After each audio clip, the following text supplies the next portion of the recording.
아멘. 예, 감사합니다. 우리가 신앙생활을 하다 보면 우리에게 가장 큰 걸림돌이 있다는 걸 어느 날 알게 될 것입니다.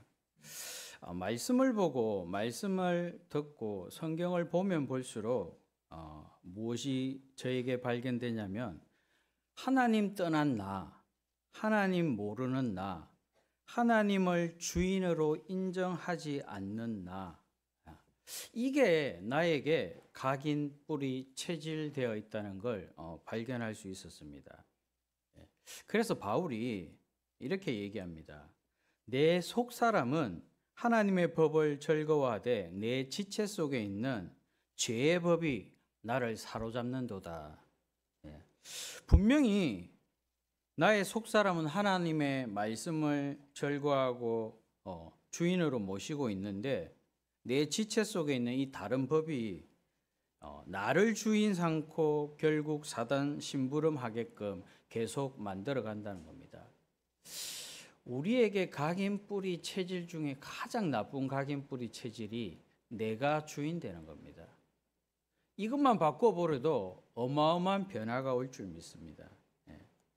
사단은 이것을 잘 알기 때문에 우리 지체 속에 계속해서 우리를 주인 심는 겁니다. 그거 가지고 사실은 우리를 속였지 않습니까? 그 때문에 죄와 저주, 지옥의 근세에 구원받고도 묶여서 빠져나올 수 없는 겁니다. 그래서 바울이 구습을 쫓아 육신을 따라 살지 말고 생명의 성령의 법 아래서 성령을 쫓으면서 살아라고 얘기합니다.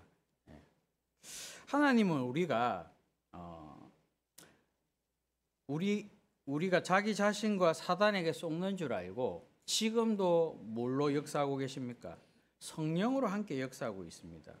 그래서 여러분들이 기도하면서 성령의 음성을 잘 들으셔야 됩니다. 그래야만 나를 살리는 복음, 이 복음만이 세상 살리고 환경도 이기고 사람도 이기고 사탄도 이길 줄 믿습니다. 왜? 우리는 창세기 3장에서 이미 죽었기 때문입니다. 복음이 나를 살리면 주인 바꿔야 됩니다. 그래서 갈라디아서 2장 20절 나는 죽었다고 얘기하는 겁니다. 두 번째가 업을 살리는 복음입니다. 대부분 사람들은 먹고 살기 위해서 일합니다. 물론 우리가 이 먹고 사는 일을 부업이라고 합니다. 그죠? 주업은 따로 있다고 얘기합니다. 근데 사실 실상은 그렇지 않습니다. 솔직히 말하면 세계복음화보다는 나의 상황, 나의 환경에 맞춰 일하는 게 대부분입니다. 우리가 세계복음화 때문에 일하고 세계복음화 때문에 목숨 걸지 않지 않습니까? 그렇기 때문에 어느 날 가다가 하나님과 방향이 맞지 않는 겁니다. 대부분은 살기 위해서 일하고 나의 미래를 위해서 일하고 가족을 위해서 일하고 실제 교회를 위해서 일하지 않습니다. 하나님이 나에게 복을 주시면 우리는 헌신한다고 얘기하죠. 복을 안 주시면 어떡합니까? 그러면 헌신 못하는 거죠, 그죠? 꼭 헌신해라 그런 얘기가 아닙니다. 그렇게 받아들이면 하나님의 큰 그림을 볼 수가 없는 겁니다. 그뿐만 아니라 하나님 나라 일을 할 수가 없습니다. 하나님이 우리에게 업을 왜 주셨습니까? 여러분에게 직장을 왜 주셨습니까? 달란트를 왜 주셨습니까? 정확한 답이 먼저 나와야 됩니다. 불신자도 그 업을 통해서 법만큼 세금 내고 먹고 살고 그 달란트 가지고 아카데미를 만들고 더 많은 데 투자해서 세상에 헌신하는 그런 프로그램을 다 만듭니다. 만약에 그렇다면 우리가 그들과 다른 게 뭐가 있습니까? 하나님은 내가 하고 있는 일에 주인 되기를 원하십니다. 다른 말로 나의 업과 달란트를 통해서 하나님이 드러나시길 원합니다. 하나님 영광 받으시길 원합니다. 예. 제가 이렇게 말씀드리면 그게 무슨 말이냐고 이렇게 말씀드리니까 성경에 있는 걸 말씀드리겠습니다. 요셉이 형들의 시기와 질투 때문에 보디발의 집에 노예로 갔어요. 요셉의 선택은 아니지만 요셉의 직업은 노예였어요. 예. 그런데 어떤 일이 일어납니까? 예. 보디발이 요셉과 함께하는 요아를 보게 됩니다. 예. 그래서 요셉을 가정 총무로 세울 만큼 요셉이 관여하는 모든 곳에는 여호와의 복이 미친지라고 성경은 기록되어 있어요. 그뿐만 아닙니다. 요셉이 누명을 쓰고 감옥을 가요. 그런데 간수장이 요셉을 어떻게 봤냐면 여호와와 함께하는 요셉을 봤습니다. 그래서 이 간수장이 옥중에 있는 모든 죄수들을 다 누구에게 붙입니까? 요셉의 손에 맡기고 그 재반 사물을 요셉이 다 처리합니다. 성경에 기록되어 있습니다. 요셉이 여호와로 인하여 범사에 형통하기 때문입니다. 여러분이 하는 일에 하나님이 여호와가 함께 하심을 보여야 됩니다. 우리는 일만 하기 위해서, 먹고 살기 위해서 그 직업을 선택하고 하는 게 아닙니다. 우리가 하는 일에 하나님이 주인 되길 원하십니다. 분명히 우리 일에 하나님은 자기의 계획을 가지고 계십니다. 요셉이 바로 앞에 섰을 때 요셉이 바로에게 뭐라고 얘기합니까? 나는 꿈을 해석할 수 없다고 이렇게 얘기합니다. 그러면서 뭐라고 얘기합니까? 하나님이 당신의 꿈을 해석한다고 편안하게 들으시라고 얘기합니다. 요셉이 아주 중요한 타이밍에 나를 드러내는 것이 아니라 누굴 드러냅니까? 하나님을 드러내어 버려요. 그리고 내가 해석하는 게 아니라 지금까지 내가 해석했던 그 꿈들은 하나님이 하셨다고 얘기합니다. 그뿐만 아니라 요셉이 꿈 해석뿐만 아니라 뭐까지 얘기하죠? 이런 꿈이 바로 왕에게 꾸어진 이유가 있다는 겁니다. 그래서 대비책까지 내놨습니다. 그러니까 바로 왕이 뭐라고 얘기합니까? 하나님의 영에 이렇게 감동된 사람을 우리가 어디 가서 찾아오겠냐는 겁니다. 당연히 할 수밖에 없는 말이죠. 왕이 지금 요셉에게 아부하는 게 아닙니다. 그만큼 왕이 지금 충격을 받은 겁니다. 하나님은 이런 분이시구나. 모든 걸 다 알고 계시구나. 이 요셉한테 대비책까지 다 주셨구나. 그런 하나님을 믿는 사람이 이 요셉이구나. 사실은 요셉이 하는 그 일, 달란트, 그거 가지고 뭘 나타냈습니까? 하나님을 드러냈습니다. 우리는 착각합니다. 우리의 의과 달란트, 하나님이 역사하시면 그거 가지고 헌신하지. 그건 하나님을 잘 모르고 하시는 얘기입니다. 분명히 이를 행하시는 여호와, 그걸 만들어 성취하시는 여호와, 그분이 누굽니까? 하나님이십니다. 여러분한테 모든 일, 달란트, 업은 하나님을 드러낼 때 그 속에 의식주 문제는 자동으로 해결될 줄 믿습니다. 그것뿐만 아니라 하나님 그 사람을 통해서 영광 받으시겠죠. 다니엘 한번 보십시오. 다른 총리들이 다니엘을 다 괴롭히는 것처럼 보였지만 실상은 하나님이 드러나기 위한 겁니다. 그렇지 않습니까? 다리오 왕이 이 다니엘이 사자굴 속에서 살아오는 걸 보고 뭐라고 얘기합니까? 다니엘서 6장 26절 27절에 보면 이렇게 나와 있습니다. 내가 이제 조서를 내리노라. 내 나라 관할 아래에 있는 사람들은 다 다니엘의 하나님 앞에 떨며 두려워할지니 그는 살아계신 하나님이시오 영원히 변하지 않으실 이시며 그의 나라는 멸망하지 아니할 것이요 그의 근세는 무궁할 것이며 그는 구원도 하시며 건져내시기도 하시며 하늘에서든지 땅에서든지 이적과 기사를 행하시는 이로써 다니엘을 구원하여 사자 입에서 벗어나게 하셨음이라 하였더라. 다리오 왕이 다니엘이 해야 할 말을 대신해서 얘기해 줬습니다. 누굴 보고요? 다니엘을 보고요. 어떤 면에서는 우리는 내 업과 달란트를 의식주 해결하는 그 수준 도구로만 사용합니다. 그런데 하나님은 나의 업, 학업, 직업에 하나님의 분명한 계획을 가지고 계세요. 그렇다면 여러분들은 단순히 묵고 사는 일 아닌 거기에 하나님의 계획과 축복을 받는 통로로 삼으시기 바랍니다. 세상 살리는 복음입니다. 여러분한테는 세상 살리는 복음을 가지고 있습니다, 이미. 그런데 왜 못 살립니까? 정확히 몰라서 그렇겠죠. 창세기 1장 27절, 28절에 보면 하나님은 우리를 하나님 형상으로 만드셨다고 기록되어 있습니다. 그리고 28절에 정복하고 다스리라고요. 왜 우리를 형상으로 만드셨습니까?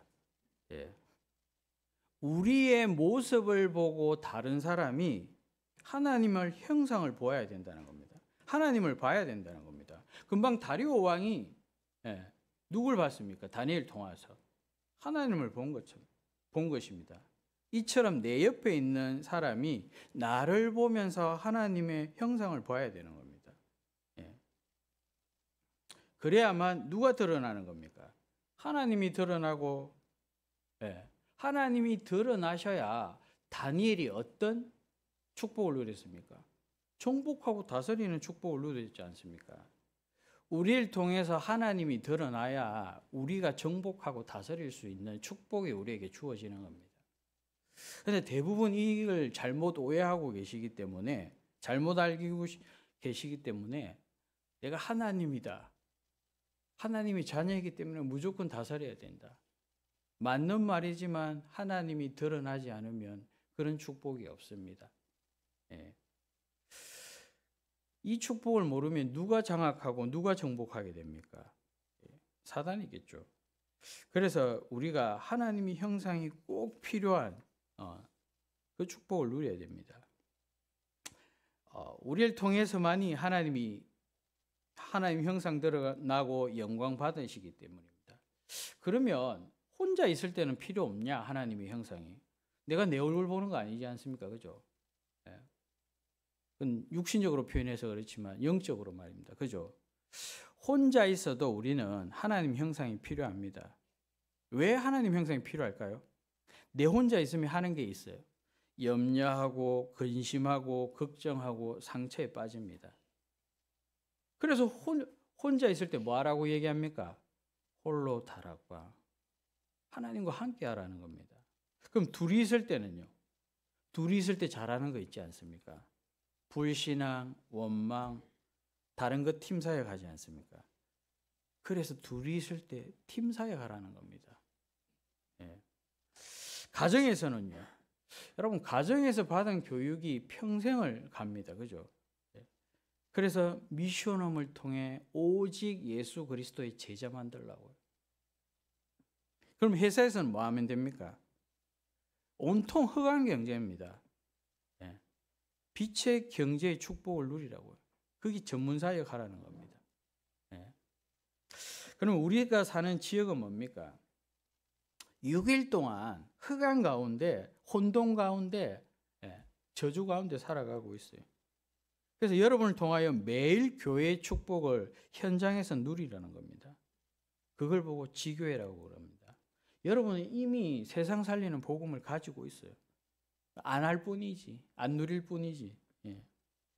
이렇게 하나님의 형상이 개인과 만남과 가정과 직장, 지역에서 일어나면 어마어마한 현장의 복음화가 됩니다. 하나님의 형상이 드러나야 정복이 이루어집니다. 하나님의 형상이 드러나야 다스림이 이루어집니다. 그게 하나님 나라 통치, 하나님 나라의 일 아닙니까? 그래서 우리가 그리스도 하나님 나라 성령 충만 비밀 가지고 있는 거 아닙니까? 이게 나와 나의 업과 나의 현장에 그게 있어야 살리는 축복을 얻는 겁니다. 여러분이 이 응답 속에 모든 축복을 다 누리시길 바랍니다. 오늘 이 응답을 가장 잘 누린 사람이 바울이에요.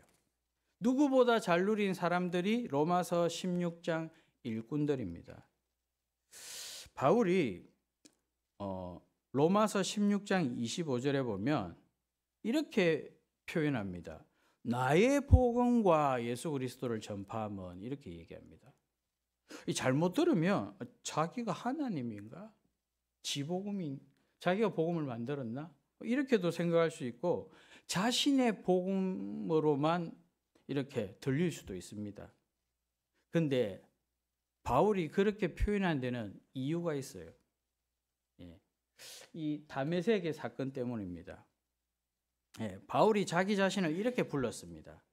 나는 죄인 중에 내가 괴수라고. 그래서 디모데전서 1장 16절에 보면 내가 궁유를 입은 까닭은 예수 그리스도께서 내게 먼저 일체 오래 참으심을 보이사 후에 주를 믿어 영생 얻는 자들에게 본이 되게 하려 하심이라. 바울이 다메섹으로 예수 믿는 자들을 잡기 위해서 갔습니다. 그죠? 근데 그 가는 도중에 어떤 일이 일어났습니까? 하나님이 바울을 꺾어버렸습니다. 그때 바울이 깨달은 겁니다. 아, 이 예수님이 하나님의 아들이시구나.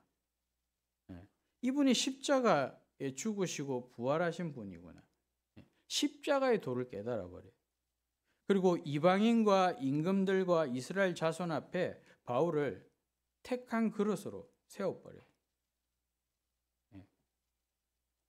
그래서 고린도전서 1장 12절에 보면 이 십자가의 도가 유대인에게는 끄리끼는 것이요 이방인들에게는 미련한 것이다. 왜 유대인들한테 끄리끼는 것이 되었습니까? 이유가 있죠. 예수님 누가 죽였습니까? 유대인들이 죽였지 않습니까? 그래서 우리가 사도신경 고백할 때 본디오 빌라도에게 고난을 받으사 십자가에 못 박혀 죽었으니 무슨 말입니까? 본디오 빌라도가 왕이 있을 때 예수님이 십자가에 죽으셨다는 겁니다. 왜 죽으셨습니까? 예수님과 예수님의 제자들이 이분이 그리스도고 하나님의 아들이라고 얘기하니까 유대인 입장에서는 이 지금 우리가 이스라엘이 구원받고 이 세상을 정복해야 되는데 전혀 그런 인물이 아니니까 메시아가 아니라고 생각했던 겁니다. 그런데 이 예수님을 바울이 다메섹 도상에서 직접 만나게 됩니다. 바울이 어떤 인물입니까? 예수 믿는 스데반을 돌로 칠 때 그 중에 이 돌로 치는 사람들의 옷을 들고 정인으로 서 있었던 사람입니다. 이런 사람이 하나님이 돌이켜 택한 그릇으로 세워버린 겁니다. 그래서 다메섹에서 이렇게 얘기하죠. 사울아 사울아 내가 어찌하여 나를 박해하느냐. 이 주위에 많은 사람들이 있었는데 이 소리를 누구만 들었습니까? 바울만 들었습니다. 강한 빛이 그에게 임했는데 눈을 뜨지 못할 정도로. 그런데 그 빛이 누구에게만 임했습니까? 사울에게만 임했습니다. 그죠? 이 구약에 능통한 바울이 예수님을 만나고 그리스도를 부인할 수 없는 이 경험을 한 겁니다. 그래서 바울이 뭐라고 얘기합니까? 사도행전 9장 15절에 보면 택한 그릇이기도 하지만 16절에 그가 내 이름을 위하여 얼마나 고난을 받아야 할 것은 내가 그에게 보이리라 하시니라. 실제 그 이후에 바울이 어마어마한 고난 핍박을 받습니다. 그죠? 복음 전하기 위해서. 그래서 바울이 뭘 자랑할 때마다 뭘 자랑합니까? 자기가 고난받은 걸 자랑합니다. 그래서 루스드라에서 어떤 일이 있었냐면 오늘 읽은 본문 19절 첫 구절입니다. 유대인들, 그러니까 이 유대인들이 안디옥과 이고니온 회당에서 믿음으로 구원받는다다. 그 사람들이 지금 몰려와서 지금 바울을 돌로 쳐 죽인 겁니다. 예. 그래서 바울이 어떻게 성 밖으로 내칩니다. 예. 그때 바울이 고난받은 것, 또 수고한 것, 자신이 약한 것들, 이런 것들을 자랑하는 대목이 고린도후서 11장 23절부터 30절에 나와 있는데, 거기 보면 고린도후서 11장 25절에 보면 바울이 3번 태장 맞고 한 번은 돌로 맞고라고 있습니다. 돌로 맞은 적이 한 번인데 이제 바울이 이때 얘기하는 겁니다. 지금 19절에 있는. 그때 뭘 경험하냐면 고린도후서 12장 2절에서 4절 보면 이런 내용이 나와 있습니다. 내가 그리스도 안에 있는 한 사람을 아노니 그가 14년 전에 셋째 하늘에 이끌려 간 자라. 그가 몸 안에 있는지 몸 밖에 있는지 나도 모르거니와 하나님은 아시나니 그가 낙원으로 이끌려 가서 말로 표현할 수 없는 말을 들으니 사람이 가히 이르지 못할 말이로다. 이때 낙원을 경험하게 됩니다. 바울이 루스드라에서 지금 돌 맞고 죽다시피 하는 가운데 셋째 하늘을 경험하게 돼요. 사실 바울은 자신에 대해서 자랑할 게 없다고 하면서 뭘 자랑합니까? 고난당한 걸 자랑합니다. 왜 고난당한 걸 자랑할까요? 하나님의 신비한 능력에 사로잡혀서 영적 체험을 하게 된 겁니다. 그러니까 이거는 내 능력이 아닌 겁니다. 하나님의 능력인 겁니다. 그래서 내 자랑을 할 수가 없어요. 왜? 인간의 능력을 초월한 것이기 때문에. 그래서 하나님이 바울에게 고린도후서 12장 9절에 보면 이렇게 얘기합니다. 내 은혜가 내게 족하다. 이는 내 능력이 약한 데서 온전하여 짐이라 하신지라. 그러므로 도리어 크게 기뻐함은 나의 여러 약한 것들에 대하여 자랑하리니 이는 그리스도의 능력이 내게 머물게 하려 함이라. 그러므로 내가 그리스도를 위하여 약한 것들과 능력과 궁핍과 박해와 공고를 기뻐하니 이는 내가 약한 그때의 강함이라. 자기가 약한 것들을 통해서 오히려 하나님의 강한 것들이 드러난다고. 그래서 고린도후서 11장에 고난당하고 핍박받는 이야기를 하는 겁니다. 이 바울이. 누굴 드러내기 위해서요? 하나님을 드러내기 위해서요. 하나님의 역사를 얘기하기 위해서요. 근데 왜 이 돌에 맞은 사건과 천국 본 사건을 연결시켜서 제가 이렇게 말했을까요? 어제도 유 목사님이 잠깐 언급하시는 것 같았는데, 사도행전 14장 22절에 보면 이렇게 얘기합니다. 바울이 오늘 읽은 본문이죠. 제자들의 마음을 굳게 하여 이 믿음에 머물러 있으라 권하고 또 우리가 하나님 나라에 들어가려면 많은 환난을 겪어야 할 것이라 하고. 그래서 꼭 고난 당해야 천국 들어가는 건 아닙니다. 이 말은 무슨 말이냐면 우리가 복음 가진 진짜가 맞다면 당연히 따라오는 건 핍박 당한다는 겁니다. 믿음으로 구원받는 게 맞다면 핍박 당할 수밖에 없습니다. 왜? 구원을 그렇게 받는 게 아니라고 자꾸 세상은 이야기하고 있기 때문입니다. 천주교는 그렇게 이야기하고 있기 때문입니다. 그래서 바울은 모든 성도에게 필연적으로 올 수밖에 없는 이 고난의 상황들을 얘기하면서 끝까지 믿음 지키고 믿음 버리지 말라고 얘기하는 겁니다. 바울의 입장에서 자기가 이런 어마어마한 걸 직접 겪었기 때문에 표현할 수 있는 게 나의 복음이라는 걸 표현한 겁니다. 사실 바울은 십자가의 복음을 전하지 않았다면 자기 동족 유대인에게 이런 고난을 당하지 않았을 겁니다. 그죠? 근데 십자가의 복음을 전했기 때문에 갈라디아서 1장 10절에 보면 이제 내가 사람들에게 좋게 하랴 하나님께 좋게 하라 사람들에게 기쁨을 구하랴 내가 지금까지 사람의 기쁨을 구하였다면 그리스도의 종이 아니니라 그랬던 겁니다. 실제 바울은 현장에서 이런 엄청난 응답을 받았죠. 그래서 사도 바울이 1차 전도 여행을 통해서 뭘 세웁니까? 갈라디아 교회를 세우지 않습니까? 예. 갈라디아 교회가 어떻게 세워집니까? 사실은 갈라디아 교회가 하나가 아니죠. 그죠? 예. 그래서 이 갈라디아 교회를 세우면서 바울이 뭘 봤냐면 하나님이 믿음의 문을 여신다는 걸 봤어요. 어떻게 봤냐면 루스드라에서 최초로 현장에서 이방인에게 믿음의 문을 여시는 걸 봤다는 겁니다. 예. 사실 바울이 복음 전하기 너무 쉬웠어요. 바울 입장에서는. 예. 우리 입장에서는 어렵겠지만. 왜입니까? 복음을 전하면 반드시 핍박이 옵니다. 그죠? 도망가야 될 상황이 와요. 그렇기 때문에 그때가 되면 바울이 어떻게 합니까? 그 지역을 떠납니다. 그 지역을 떠나면 어떤 일이 일어납니까? 복음 전가하고 나면 허다한 무리들이 믿는 겁니다. 그리고 나서 또 핍박이 오면 떠나는 겁니다. 그래서 14절 1절에 보면 이고니온에서 두 사도가 함께 유대인의 회당에 들어가서 말하니 유대와 헬라의 허다한 무리가 믿더라.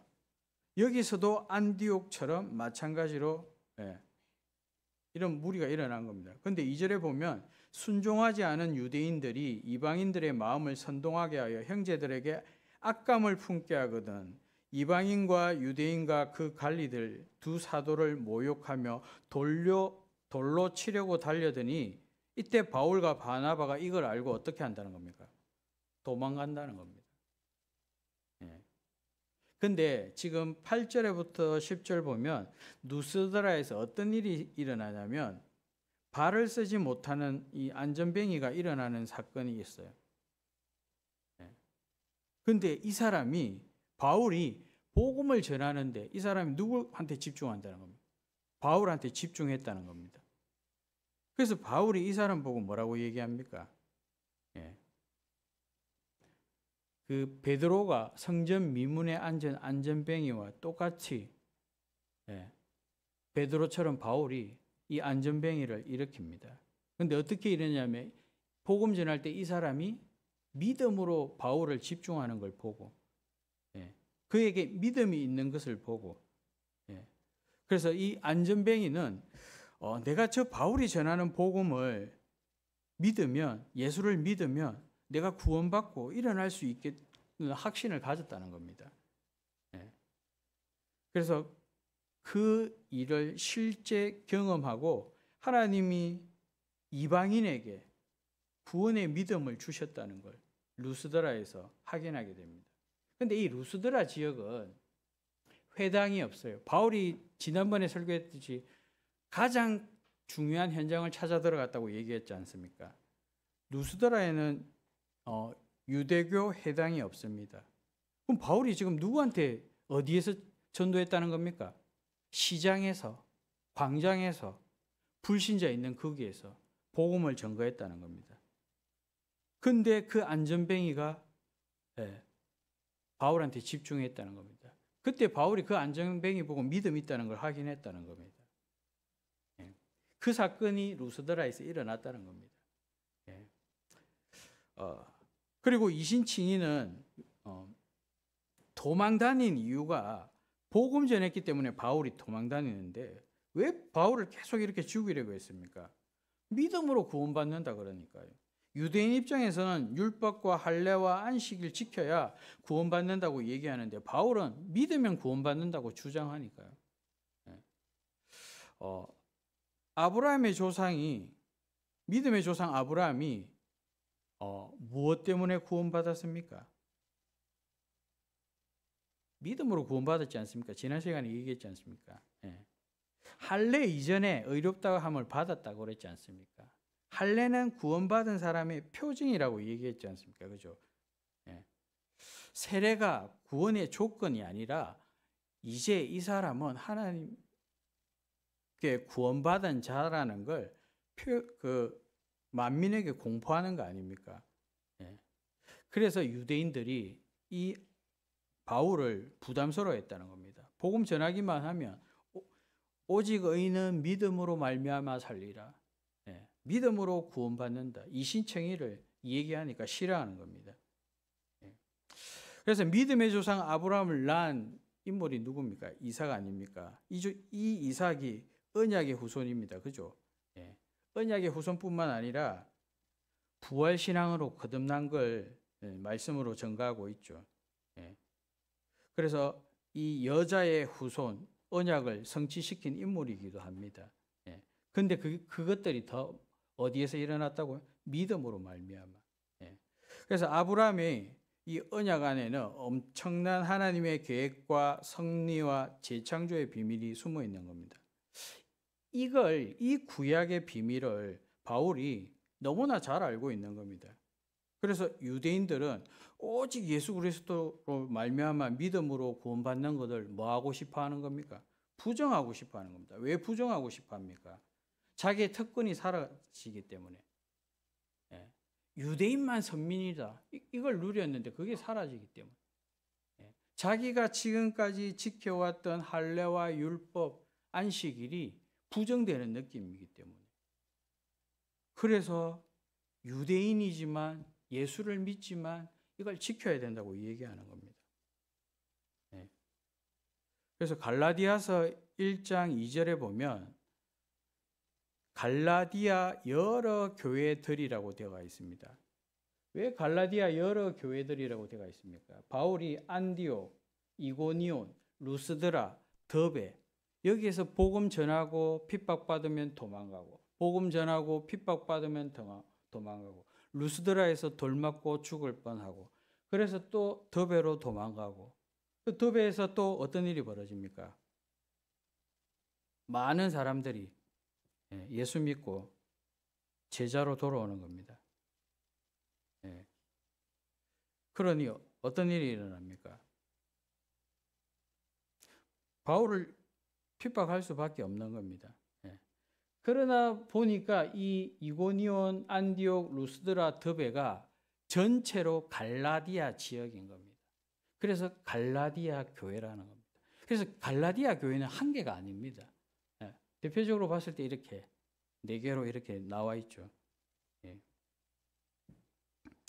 그래서 이 바울이 전한 이 복음 때문에 사도행전 3장에 있었던 그 베드로 안전뱅이가 일어난 것처럼 바울도 똑같이 일어난 겁니다. 근데 그때 이 바울과 바나바가 이 루스드라에서 이 복음 전하고 안전뱅이가 일어나니까 사람들이 어떻게 이야기하냐면 사람들이 주위에서 광장에서 복음 전했으니까 주목하겠죠. 그러니까 이 바울을 바나바를 제우스라 그러고 바울을 헤르메스라고 얘기하는 겁니다. 그랬더니 제우스 섬기는 이 신당의 제사장이 우리와 함께 제사 지내자고 얘기한 겁니다. 그때 바울이 옷을 찢으면서 소리 지르면서 하는 말이 우리 당신들과 같은 똑같은 사람이다. 그러면서 당신들이 이런 헛된 우상을 버리고 하나님께 돌아오라고 내가 이 복음을 전한다고 얘기를 하는 겁니다. 그래서 이 바울이 실제로 복음을 전하고 거기서 돌 맞아 죽는 겁니다. 죽고 다시 더베로 가는 그런 상황들입니다. 그래서 1차 전도 여행 때 더베에서 다시 역으로 가면서 역순으로 다시 돌아오는 겁니다. 안디옥으로요. 안디옥 교회, 바울이 처음 선교 여행을 보낸 교회로 말입니다. 그래서 다시 돌아오면서 뭘 하냐면 더베, 루스드라, 이고니온, 안디옥 역순으로 돌아오면서 이들에게 뭘 전합니까? 믿음을 굳건하게 하면서 장로들을 세우는 겁니다. 그러면서 다시 돌아와서 제자들에게 오늘 읽은 본문 마지막에 보면 그들이 이르되 교회에 모아 하나님의 함께 행하신 모든 일과 이방인에게 믿음의 문을 여신 걸 보고 제자들과 함께 오래 있으니라. 실제 뭐 했다는 겁니까? 전도여행 갔다 와서 실제 불신자 현장, 이방 현장에 하나님이 믿음의 문을 여신 걸 보고 제자들에게 얘기하고 보고하는 내용들입니다. 자, 그런데 15장에 우리가 읽진 않았지만 예루살렘 회의가 일어난 겁니다. 왜 예루살렘 회의가 일어나냐면 그 이유가 있습니다. 15장 1절에 보면 유대에서 온 사람들이 이 사람이 예수 믿는 사람들입니다. 예수 믿는 사람들이 뭐를 얘기하고 있냐면 예수도 믿고 모세의 율법과 할례 안식일을 지켜야 구원받는다라고 얘기합니다. 안디옥에 와서. 그러니까 이게 문제가 되지 않습니까? 지금 바울이 이 갈라디아 교회 1차 선교 여행 떠나면서 오직 의인은 믿음으로 말미암아 구원받는다고 얘기했어요. 믿으면 구원받는다. 율법 안 지켜도 된다. 이렇게 얘기가 이방인한테 직접 복음 전해서 이방인에게 믿음 있는 거 보고 구원받았어요. 그런데 율법과 할례와 안식일 지켜야 된다 그러니까 문제가 되지 않습니까? 그들과 분쟁이 일어나는 겁니다. 그래서 이게 지금 안디옥에서 해결되지 않으니까 어디로 갑니까? 예루살렘 사도와 장로들 앞에 가서 이 문제를 해결하기 위해서 회의가 일어나는 겁니다. 그래서 로마서 사도행전 15장 예루살렘 회의는 중요한 겁니다.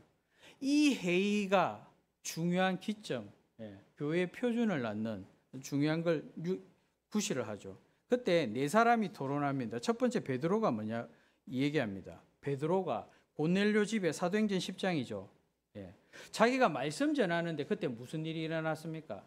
성령께서 내려오신다고 얘기하지 않습니까? 그 얘기를 하는 겁니다. 그러면서 뭘 얘기하냐면 왜 사람들에게 우리 조상과 우리도 능히 매지 못했던 멍에들 제자들에게 매게 하느냐고 얘기하는 겁니다. 율법과 할례와 안식 이 멍에를 가지고 왜 무거운 짐을 지게 하냐? 오직 의인은 믿음으로 말미암아 구원받는다는 걸 얘기하는 겁니다. 그리고 또 바울과 바나바가 얘기하는 겁니다. 뭘 얘기합니까? 자기가 1차 전도 여행 때 이방인들이 어떻게 구원받았는지 예수 믿고 구원받았다고. 그걸 다시 여기서 다시 보고하는 겁니다. 그리고 세 번째가 야고보가 얘기하는 겁니다. 야고보가 누굽니까? 예수님의 제자입니다. 예루살렘 교회의 최고의 수장이죠. 그죠? 실제 베드로는 사역한다고 바빴지만 이 야고보가 교회를 지킨 인물입니다. 야고보가 뭘 가지고 얘기합니까? 성경에 아모스 선지자의 말을 가지고 인용해서 얘기하는 겁니다. 그게 아모스 19장 11절 12절에 나와 있습니다. 무슨 얘기냐면